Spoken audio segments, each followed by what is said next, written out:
I gotta admit, this episode was really an eye-opener, and gotta admit, it was very sad. I had to hear at the end. This is Sellavin. Now, gave my latest review of Naruto Shippuden, episode 369, in My True Dream. Start off with what happened last week after Hashirama and Madara declared the war was over. They declared peace, and they tried to find their own shinobi system. They tried to build a home for everybody. Then you get the opening. You get the village is now at peace. Now you get the home in the village that they wanted. Okay, no children are fighting, and everybody's at peace. Yes, and people are starting to join them. Other clans, for example, the Sarutobi, they even Tobi clan, as in he was in Sarutobi, Asuma Sarutobi of the clan, and they tried to join them, and that's proof that by themselves that they're starting to do everything, that everything's starting to handle. However, there are certain problems with the village. For example, most people worship Hashirama, since it was the Senju clan who won the war, and not Madara, who decided peace. Even though the Uchiha did surrender and agreed to the terms, and people worship Hashirama as a god more than Madara. They kind of fear him mostly. Hey, but things start to try to. I mean, they're trying to keep at peace. They're trying to give it time. Hell, they're even trying to come up with a name for the village, and then what's the true symbol? The true symbol of the the village's leader? The village in the leaves and the flame shadow, the Hokage. Hashirama was the one who came with the Hokage, while Madara came up with the flame shadow. Came up with the village in the leaves, the name for the village. This was a very good thing, but however, things are starting to get very well underwhelmed. For example, when Tobirama shows up, he tries to trying to make him reconsider making Madara the leader. I mean, if Madara became the leader, things probably would have worked out so far. But the village and the fire, they wanted Hashirama because he was the ideal man. I mean, he was the leader to them. But you gotta give him credit where credit is due. I mean, they tried peace. They tried peace, and Madara was beginning to think that everything was just fine.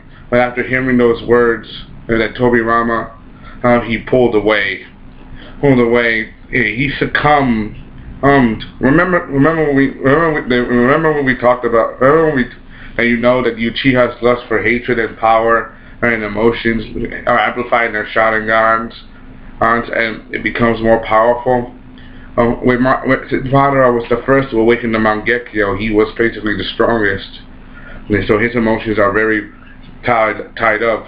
Now that he even showed Madara even showed Hashirama the ancient Uchiha tablet that hasn't been shown to an outsider, and he never.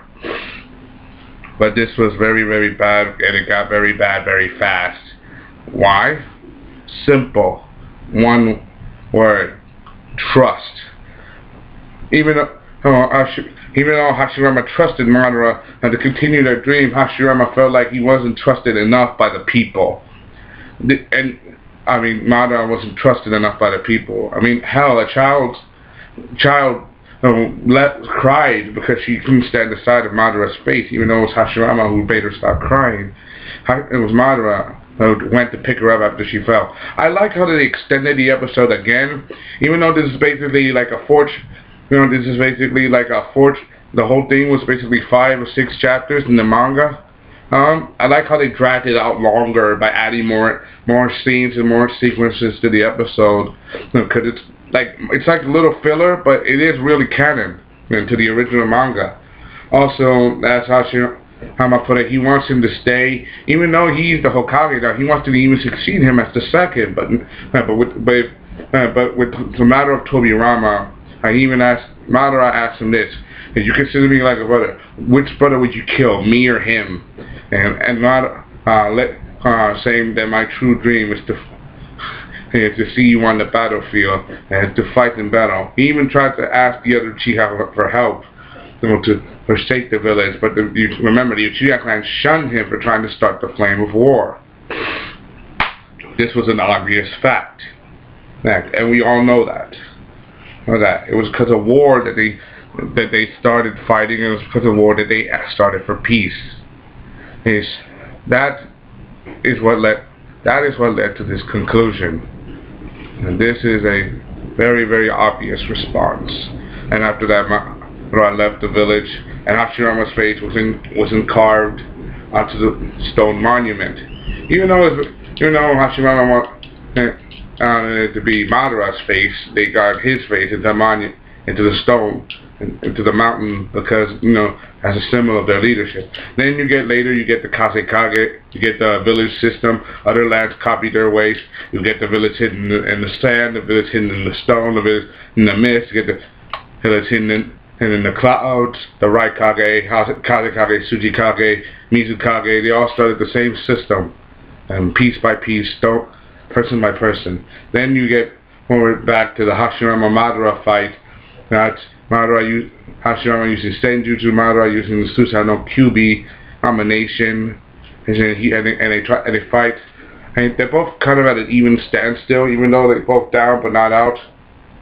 And it leads to that kind of ultimate clash.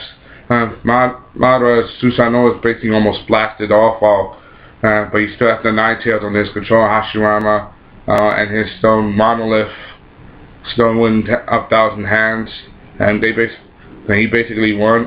But then he separates one part of the statue from the other, and he used the 10-in dot alignment on the Kyuubi, basically sealing and suppressing its power. Now Madara doesn't have the Kyuubi under his control anymore, along with help from the wooden dragon. Then the fight with Hashirama and Madara, they're going after each other, and then you got next week's episode with what's Sasuke's true answer. What is it? Not gonna spoil it for you, but trust me, it's one you want to see. Hope you enjoyed that spot in the song out the latest movie of Naruto Shippuden episode 369. My True Dream. Hope you enjoyed that spot. Comment, subscribe, put the description out. Also, you may have noticed the new art on my wall. What is that? Grand Arcanum Transmutation Sugar from Full Metal Alchemist. Scar was a badass. So, bye.